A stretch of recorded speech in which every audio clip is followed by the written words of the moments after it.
तो केंद्र सरकार के द्वारा लाए गए कृषि बिल का देश और प्रदेश में अलग अलग संगठन और किसान संगठनों के द्वारा विरोध हुआ। इसका असर पलवल जिले में भी दिखाई दिया। किसानों ने पलवल देवीलाल पार्क में एकत्रित होकर विरोध प्रदर्शन किया। बिल के विरोध में किसानों का चक्का जाम है। तमाम संगठन भी किसानों का समर्थन कर रहे हैं और तमाम राजनीतिक दल भी किसानों के साथ कंधे से कंधा मिलाकर साथ दे रहे हैं। किसान सभा पलवल के जिला प्रधान धर्मचंद्र ने कहा, ये बिल जो सरकार ने लागू किए ये किसान विरोधी हैं। उन्होंने कहा कि 2014 में लोकसभा चुनाव से पहले देश की जनता को आश्वासन दिया था कि हमारी सरकार बनने पर स्वामीनाथन रिपोर्ट को लागू करेंगे, लेकिन उसको लागू करना तो दूर, सरकार ने उल्टा सर्वोच्च न्यायालय में ये हलफनामा दे दिया कि हम स्वामीनाथन रिपोर्ट लागू नहीं कर सकते। भारतीय किसान यूनियन के पलवल जिला अध्यक्ष ऋषिपाल चौहान ने कहा कि सरकार की ओर से पारित किए गए तीनों बिल किसानों के हित में नहीं है। सरकार से मांग है कि तीनों बिलों को वापस लें। 2014 के लोकसभा चुनाव से पहले मोदी सरकार ने जो है ये देश की जनता को आश्वासन दिया था तो अगर हम सत्ता में आएंगे तो उस टाइम एक स्वामीनाथन आयोग की रिपोर्ट की मांग थी कि हम इसको आते ही लागू करेंगे।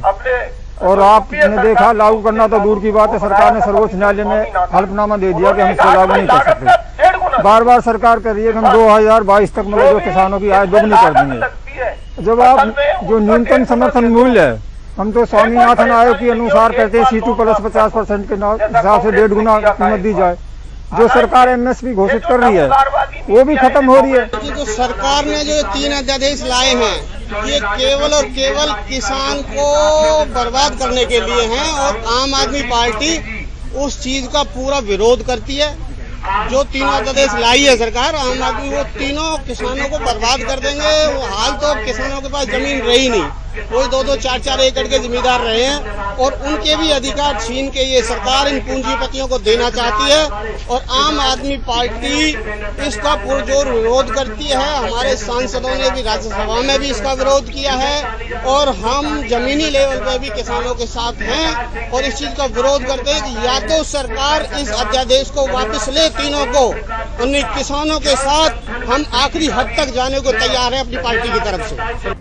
वहीं केंद्र सरकार की ओर से लागू किए गए तीनों कृषि बिल को पलवल के विधायक दीपक मंगला ने पूर्णतः किसानों के हित में बताया और कहा कि कुछ विपक्ष के राजनीतिक लोग किसानों को गुमराह कर रहे हैं कि ये अध्यादेश किसान विरोधी हैं, जबकि तीनों अध्यादेशों को किसान को बहुत फायदा मिलेगा। किसान विपक्षी दलों के बहकावे में न आए।